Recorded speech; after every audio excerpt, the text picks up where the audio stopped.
എല്ലാവർക്കും നമസ്കാരം. ഒരു പുതിയ വീഡിയോയിലേക്ക് എല്ലാവർക്കും സ്വാഗതം. അപ്പോൾ ഇന്ന് നമ്മുടെ കടലാസ് റോസ് ഞാൻ കാണിച്ചിട്ടുണ്ടായിരുന്നല്ലോ, നല്ലോണം പൂവിട്ട് നിൽക്കുമ്പോൾ കടലാസ് റോസ് കാണിച്ചിട്ടുണ്ടായിരുന്നു. ആ കടലാസ് റോസിലെ പൂക്കൾ മുഴുവൻ കൊഴിഞ്ഞു. ഇപ്പോൾ പുതിയ പൂക്കൾ ഉണ്ടായിക്കൊണ്ടിരിക്കുകയാണ്. അത് നന്നായി വിടർന്നിട്ടില്ല. നന്നായി വിടർന്ന് ചെടി മുഴുവൻ പൂവാകുമ്പോൾ ഞാൻ വീണ്ടും ആ കടലാസ് റോസ് കാണിച്ചു തരാം. അപ്പോൾ താഴെ വീണ് ഉണങ്ങിക്കിടക്കുന്ന ആ പൂക്കളെയൊക്കെ ഒന്ന് അടിച്ച് വൃത്തിയാക്കുന്നൊരു വീഡിയോ ആണ് കേട്ടോ. കടലാസ് റോസിന് വളമിടുന്ന വേറൊരു വീഡിയോ ഞാൻ ഇട്ടിട്ടുണ്ടായിരുന്നു. അത് കാണാത്തവർക്കായിട്ട് ഞാൻ 18-18 ജൈവവളവും അതുപോലെ തന്നെ എംപവറും കൂടി മിക്സ് ചെയ്തിട്ടാണ് ഇടാറ്. ചിലപ്പോൾ എംപവർ കിട്ടിയില്ലെങ്കിൽ DAP ചേർത്തിടും. DAP നല്ലതാണ്, നന്നായി പൂ പിടിക്കും കേട്ടോ. കഴിഞ്ഞ പ്രാവശ്യം ഞാൻ ഈ നന്ദ്യാർവട്ടം ചെടിയിൽ പൂവുണ്ടാവണില്ല എന്ന് പറഞ്ഞ് ഞാൻ അതിനെയൊക്കെ നന്നായി വെട്ടി ഒതുക്കിയിരുന്നു. പിന്നീട് ഞാനതിന് ഓർക്കിഡ് ബൂൺ സ്പ്രേ ചെയ്ത് കൊടുത്തു. കുറച്ച് പുഴുവിനുള്ള മരുന്നും സ്പ്രേ ചെയ്ത് കൊടുത്തു. ഇപ്പോൾ അത്യാവശ്യം പൂവിട്ട് തുടങ്ങി. ഇങ്ങനെയൊന്നും എല്ലാ പൂവിടാറ് കേട്ടോ. നല്ല കൊല കുത്തി പൂവിടും. ചെടിക്ക് താങ്ങാൻ പറ്റാത്ത അത്ര പൂവുണ്ടാവാറുണ്ട്. എന്താണെന്നറിയില്ല, ഇപ്രാവശ്യം കുറച്ച് പതുക്കിയാണ്. എന്തായാലും അവർ നന്നായി പൂവിടുന്നത് തന്നെയാണ് എൻ്റെ പ്രതീക്ഷ. താഴെ നന്ദ്യാർവട്ടവും മുകളിൽ കടലാസ് റോസും കൂടി പൂവിട്ട് നിൽക്കുന്നത് കാണാൻ നല്ലൊരു കാഴ്ചയാണ്. അപ്പോൾ ഇന്നത്തെ രാവിലത്തെ നനിയാണ് കേട്ടോ. അത് നമ്മുടെ അന്ന് വെട്ടിയ കൊങ്ങിണിപ്പൂവാണ്. നന്നായി പിടിച്ചു വന്നിട്ടുണ്ട്. പക്ഷേ ഈ കൊങ്ങിണിയുടെ ഒരു പ്രത്യേകത എന്താണെന്ന് വെച്ചാൽ, നമ്മൾ മറ്റു കൊങ്ങിണികളെ വെട്ടുന്ന മാതിരി ചെറുതാക്കി ഒതുക്കിയൊന്നും വെട്ടിയാൽ അത് പൂവ് ആവില്ല. പക്ഷെ അതിന് നീണ്ടു പോകുന്ന കമ്പുകൾ വരും. എന്നിട്ട് ആ കമ്പിലാണ് അത് കൂടുതലായിട്ട് കൊല കുത്തി കൊങ്ങിണി പിടിക്കുക. അതുകൊണ്ട് തന്നെ നമുക്ക് വെട്ടി ഒതുക്കി ചെറുതാക്കി നിർത്താനൊന്നും പറ്റില്ല. പിന്നെ ദേന നന്ദ്യാർവട്ടം കണ്ടു, അവിടെ ഇവിടെയൊക്കെ ഇങ്ങനെ മൊട്ടായിട്ട് നിൽക്കുന്നുണ്ട്. ഇങ്ങനെയൊന്നും അല്ലാട്ടോ നിൽക്കാറ്, നന്നായി പൂവിടാറുണ്ട്. എന്താണെന്ന് അറിയില്ല. എന്തായാലും അവർ പൂവിടുന്നുള്ള പ്രതീക്ഷ തന്നെയാണ് ഞാൻ വയ്ക്കുന്നത്. ഇനിയും ഒരു പ്രാവശ്യം കൂടി ഓർക്കിഡ് ബൂണൊക്കെ ഒന്ന് അടിച്ചു കൊടുക്കണം. ഞാൻ പുറത്തും ആ മഞ്ഞച്ചെടി വെച്ചിട്ടുണ്ട് കേട്ടോ. ഒരു 3 മഞ്ഞച്ചെടി വെച്ചിട്ടുണ്ട്. അതിനെയും ഒന്ന് കട്ട് ചെയ്തൊക്കെ ചെറുതാക്കി നിർത്തണം. എനിക്ക് എന്താണെന്നറിയില്ല, ഈ മഞ്ഞച്ചെടി നല്ല ഇഷ്ടമാണ്. മഞ്ഞച്ചെടി വിത്ത് മുളച്ച് ധാരാളം ചെടി ഉണ്ടാവാറുണ്ട് മഴക്കാലത്തൊക്കെ. അപ്പോൾ അതിനെയൊക്കെ ഞാൻ എവിടെയെങ്കിലുമൊക്കെ കൊണ്ടുവയ്ക്കുക. എനിക്കിങ്ങനെ ആ ചെടി കളയാൻ എനിക്കിഷ്ടമല്ല. അതുകൊണ്ട് തന്നെ പറ്റാവുന്നിടത്തൊക്കെ വയ്ക്കും. പറ്റാവുന്നവർക്കൊക്കെ ഞാൻ കൊടുക്കാറുമുണ്ട്. ഇനി നമ്മുടെ മതിലിൻ്റെ അരികിലായിട്ട് വെച്ചിരിക്കുന്ന ഒരു ചെടി, അതിൻ്റെ പേര് എനിക്ക് അറിഞ്ഞുകൂടാ കേട്ടോ. പക്ഷെ ഇതിനെ ഏത് ഷേപ്പിലേക്ക് ആക്കി നമുക്കിങ്ങനെ അതിൻ്റെ മുകളിൽ കൂടെ ഇങ്ങനെ കമ്പിയൊക്കെ ചുറ്റി പല ഷേപ്പിലേക്കൊക്കെ ആക്കാൻ പറ്റിയ ചെടിയാണ്. ഇതിനൊരു കിളിയുടെ ഷേപ്പിലൊക്കെയൊക്കെ ആക്കണം എന്ന് വിചാരിച്ചിട്ടാണ് ഞാൻ ഇരിക്കുന്നത്. എന്തായാലും അടുത്ത ആഴ്ച ഇതിനെ ഒന്ന് വെട്ടണം. അപ്പോൾ ദാ ഈ ഭാഗം മുഴുവൻ നനച്ചു കഴിഞ്ഞു. നമ്മുടെ ചെടികളൊക്കെ ഇങ്ങനെ വെള്ളം കുടിച്ച് സംതൃപ്തരായിട്ട് ഇങ്ങനെ കാണുമ്പോൾ എനിക്ക് ഭയങ്കര സന്തോഷമാണ്. അവരൊക്കെ നിറച്ച് പൂവിട്ട് റോട്ടിൽ കൂടെ പോകുന്നവരെയും വരുന്നവരെയൊക്കെ സന്തോഷിപ്പിക്കട്ടെ അല്ലേ. മതിലിൻ്റെ 2 സൈഡിലും ഞാനിങ്ങനത്തെ ഈ ചെടി വെച്ചിട്ടുണ്ട്. രണ്ടിനെ ഒരേപോലെ തന്നെ വെട്ടി നിർത്തണം എന്നാണ് ഞാൻ വിചാരിക്കണേ. രണ്ടിനെയും കിളിയുടെ ഷേപ്പിലേക്ക് കിട്ടുമെന്നാണ് ഒരു വിശ്വാസം എൻ്റെ. നമുക്ക് നോക്കാം കിളിയാണോ എന്താണോ ആയി വരുന്നതെന്ന്. ഇത് സൈഡിലേക്കുള്ള റോഡാണ്. ഇതിലേക്ക് ഞാൻ IV പ്ലാന്റ് വെച്ചിട്ടുണ്ട്. താഴെ മുഴുവൻ ഞാൻ ഇതുപോലെ തന്നെ അറ്റം വരെ നന്ദ്യാർവട്ടം വെച്ച് കൊടുത്തിട്ടുണ്ട്. മഴക്കാലമാകുമ്പോൾ ഞാൻ എന്ത് ചെയ്യുന്നു വെച്ചാൽ ഓരോ കമ്പെടുത്തിട്ട് എല്ലായിടത്തും കുത്തിപ്പിടിപ്പിക്കും. അതുപോലെ ചൈന ഡോളും ഉണ്ട് കേട്ടോ അതിൻ്റെ ഇടയിൽ. അപ്പോൾ ഒരു പച്ചപ്പാണ് ചൈന ഡോളൊക്കെ.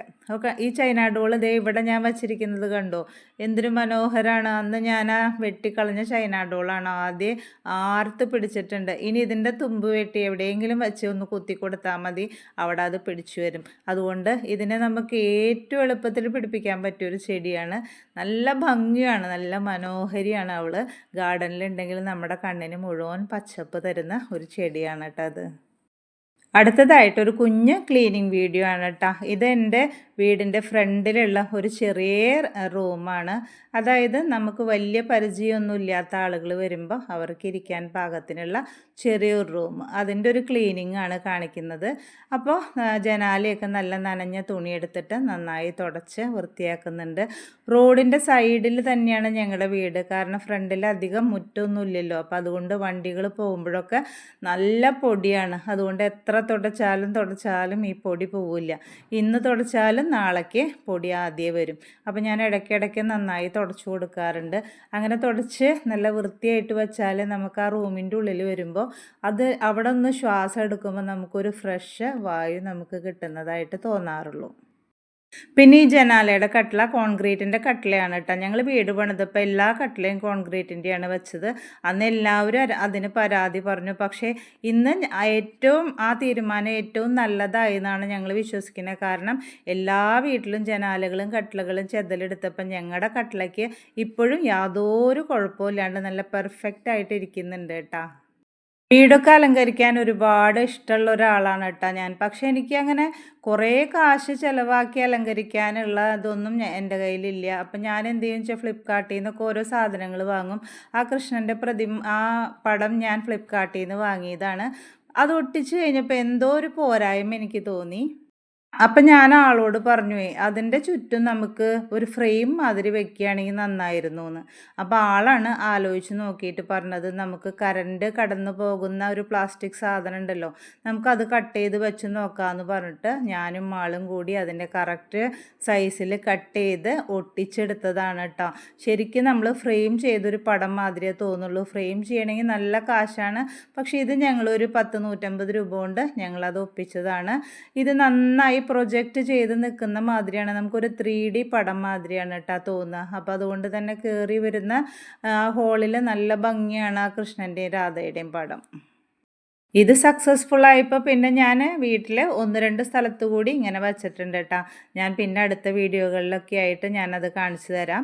അപ്പോൾ നിങ്ങൾക്കും ഇങ്ങനെ ഒരു ഫ്രെയിമൊക്കെ വെക്കണം എന്നുണ്ടെങ്കിൽ അതൊരു ഈസി വേ ആണ് കേട്ടോ. നിങ്ങൾക്ക് ചെയ്യാവുന്നതേ ഉള്ളൂ. സ്ക്രൂ ചെയ്ത് വെക്കാവുന്നവർക്കാണെങ്കിൽ അത് സ്ക്രൂ ചെയ്തിട്ട് വെക്കാം, അല്ലാത്തവർക്കായിട്ട് അത് ഒട്ടിച്ചും വെക്കാം.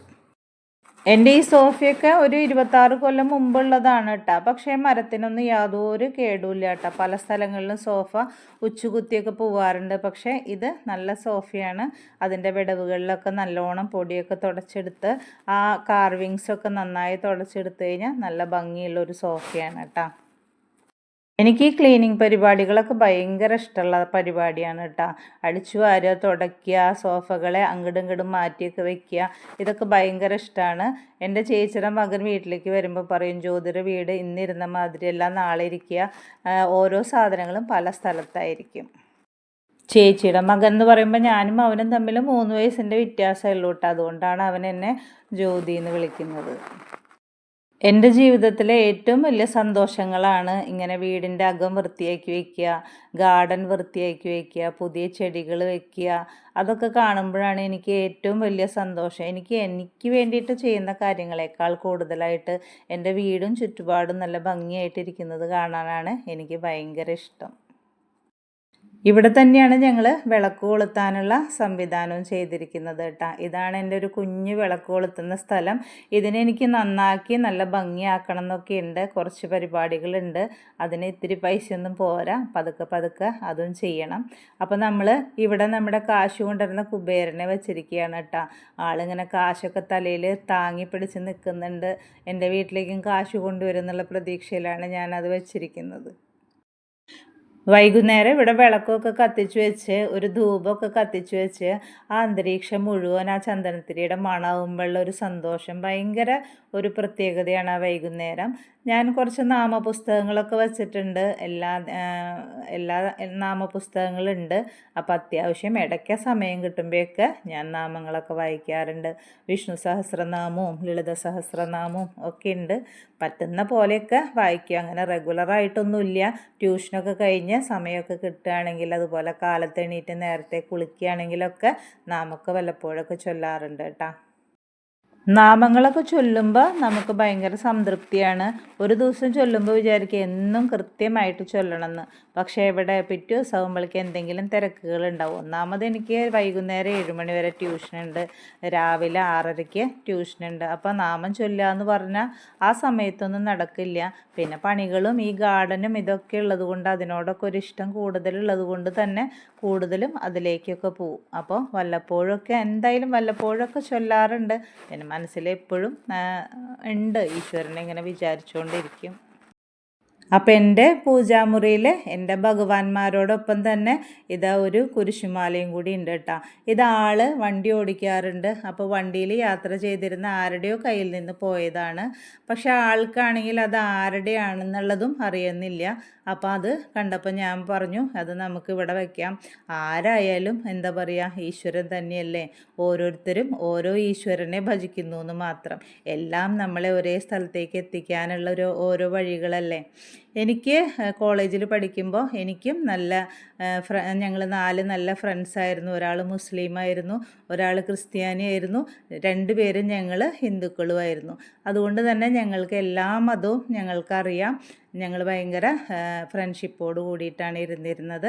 അപ്പോൾ അതുകൊണ്ട് തന്നെ ജാതി മത വ്യത്യാസങ്ങളൊന്നും ഞങ്ങൾക്കില്ല.